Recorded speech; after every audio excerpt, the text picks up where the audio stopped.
क्या हाल चाल है सबका। मैं बाला साहेब माली हूं और चैनल पे आपका फिर से स्वागत है।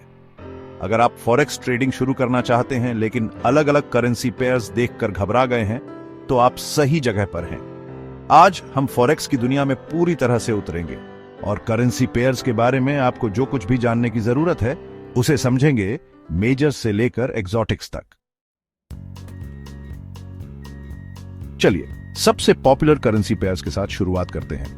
Major currency pairs. इन पेयर्स में हमेशा एक तरफ यूएस डॉलर होता है क्योंकि ये ग्लोबल इकोनॉमी का सबसे बड़ा खिलाड़ी है। यूएस डॉलर करेंसीज का अमेज़न जैसा है, हर कोई इसे इस्तेमाल करता है। इन मेजर पेयर्स में बाकी करेंसीज दुनिया की कुछ सबसे मजबूत इकोनॉमीज को रिप्रेजेंट करती हैं, जैसे euro, EUR, Japanese yen, JPY और British pound, GBP. Major pairs बहुत लिक्विड होते हैं, मतलब किसी भी समय बहुत सारे बायर्स और सेलर्स होते हैं, जिससे स्प्रेड्स कम और फीस कम होती हैं। एक बार जब आप मेजर पेयर्स के साथ कंफर्टेबल हो जाते हैं तो आप माइनर करेंसी पेयर्स को एक्सप्लोर करना शुरू कर सकते हैं, जिन्हें क्रॉस पेयर्स भी कहते हैं। इन पेयर्स में सीधे तौर पर यूएस डॉलर शामिल नहीं होता है और इसके बजाय अन्य मेजर करेंसीज को पेयर किया जाता है। उदाहरण के लिए ब्रिटिश पाउंड के मुकाबले यूरो, ईयूआर, जीबीपी और जापानीज येन के मुकाबले यूरो, ईयूआर, जेपीवाई। हालांकि इन पेयर्स में मेजर्स जैसी लिक्विडिटी नहीं होती है, फिर भी ये डिसेंट ट्रेडिंग वॉल्यूम और इंटरेस्टिंग अपॉर्चुनिटीज प्रदान करते हैं। अगर आप एडवेंचरस महसूस कर रहे हैं और ज्यादा रिस्क ले सकते हैं तो एक्सोटिक करेंसी पेयर्स आपके लिए हो सकते हैं। इन पेयर्स में एक मेजर करेंसी होती है, आमतौर पर यूएस डॉलर, जिसे किसी डेवलपिंग या छोटी इकोनॉमी की करेंसी के साथ पेयर किया जाता है। उदाहरण के लिए टर्किश लेरा के मुकाबले यूएस डॉलर और साउथ अफ्रीकन रैंड के मुकाबले यूएस डॉलर।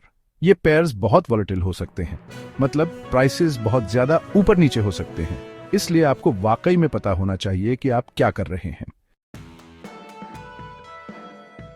आगे हमारे पास कमोडिटी करेंसी पेयर्स हैं, जो सीधे तौर पर कमोडिटी की कीमतों से प्रभावित होते हैं।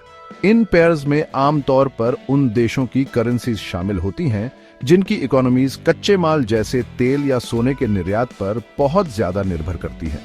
उदाहरण के लिए कनेडियन डॉलर को अक्सर कमोडिटी करेंसी कहा जाता है क्योंकि कनाडा एक प्रमुख तेल निर्यातक है। अन्य उदाहरणों में सोने की कीमतों से प्रभावित यूएस डॉलर के मुकाबले ऑस्ट्रेलियन डॉलर और डेयरी उत्पादों की कीमतों से प्रभावित यूएस डॉलर के मुकाबले न्यूजीलैंड डॉलर शामिल हैं।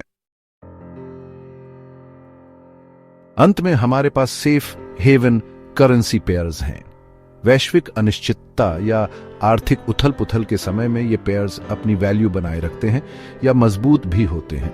सबसे popular safe haven currency Japanese yen है, खासकर जब इसे यूएस डॉलर के साथ पेयर किया जाता है। अन्य सेफ हेवन करेंसीज में स्विस फ्रैंक शामिल है, जिसे अक्सर यूएस डॉलर या यूरो के साथ पेयर किया जाता है।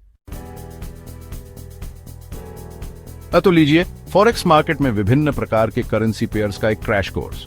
याद रखें, नॉलेज ही पावर है और प्रत्येक पेयर की यूनिक कैरेक्टरिस्टिक्स को समझना आपकी ट्रेडिंग जर्नी में बहुत बड़ा अंतर ला सकता है।